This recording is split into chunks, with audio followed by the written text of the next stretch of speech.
Kapalabhati or skull shining breath technique.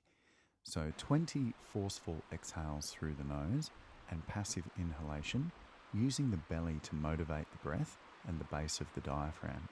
At the final exhalation, big breath out and the Mahabandha contraction. Mula Bandha, Uddiyana Bandha and Jalanda Bandha, pulling the belly up into the rib cage at the end of the held breath, big breath in, and then repeating the process using the breath from the belly in and out through the nose.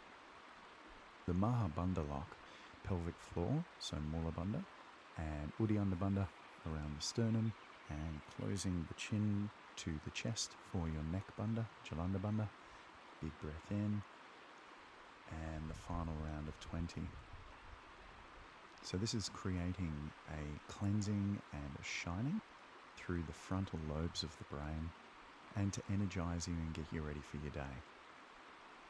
Contraindications for this: if you do get a bit anxious, or if you get short of breath, or if you get a little dizzy, perhaps not for you.